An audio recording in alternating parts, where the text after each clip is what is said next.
Hello everybody and welcome to Mamushi's anime review of Katana Maidens Toji no Miko.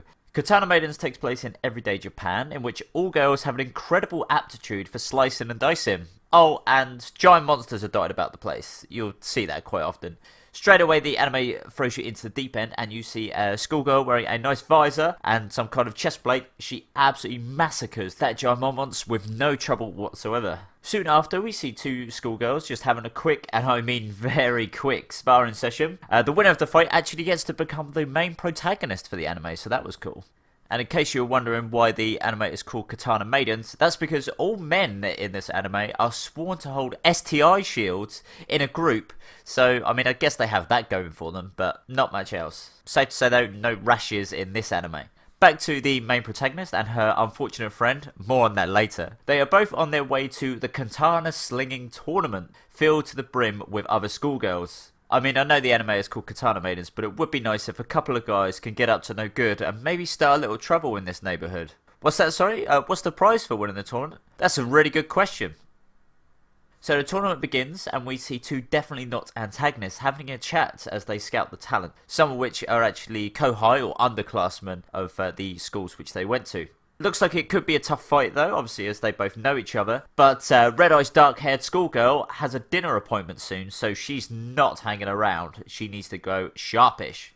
As I'm sure you've noticed by now, the animation for the fight scenes is actually pretty decent. However, they're over way too quickly. I mean, it's more often than not, it's just that one swing, and then that's job done. It's almost like the bathing scene at the start, and before you ask, no, I'm not going to show it.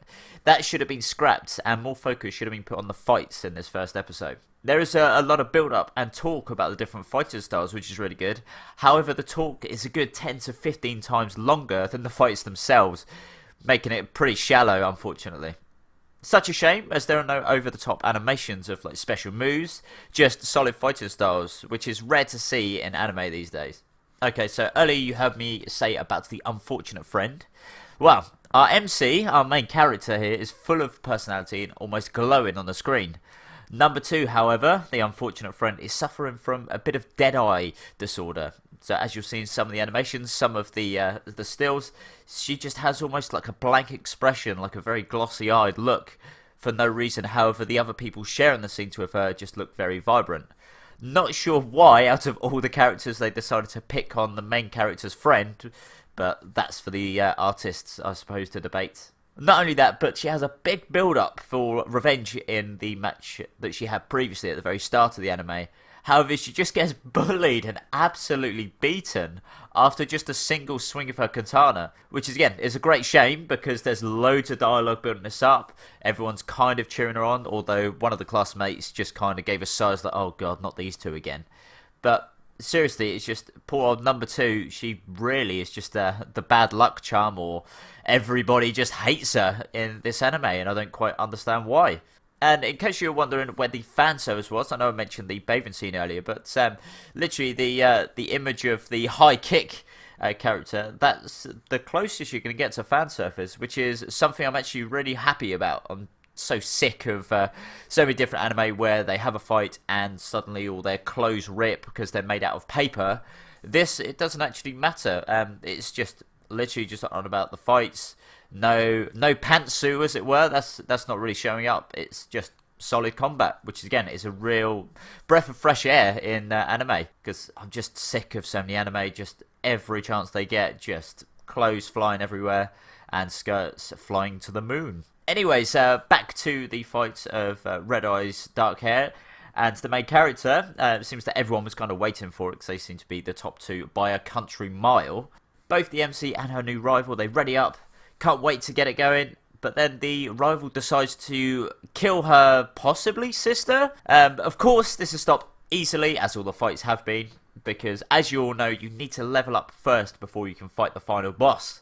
Rules are rules. So once the rival gets just knocked down, MC does a saving parry, and they both run off into the sunset together. However, just before they can reach that sunset, they're stopped in their tracks by Sadist Sally. She has another extremely quick fight, our MC. But the sadist, she does have a smile on the face, which is nice. MC sees the fight is going to be a bit tough and leaps to safety with a new friend and probably new number two. I know it feels like I've been bashing on Katana Maidens, but I really enjoyed it actually. It's like I said, there's little bits in there which just make me just kind of happy to see this kind of style of anime.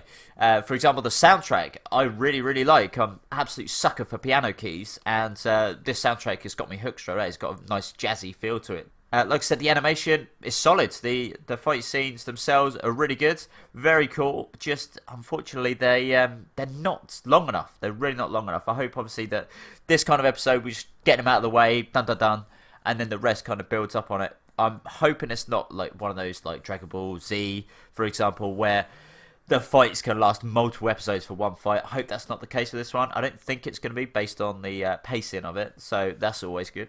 And again, the fights themselves, they all seem plausible. There's no special moves. There's no I'm summoning a tornado. It all feels like it's something that you can actually do if you trained in whatever style of katana usage you want.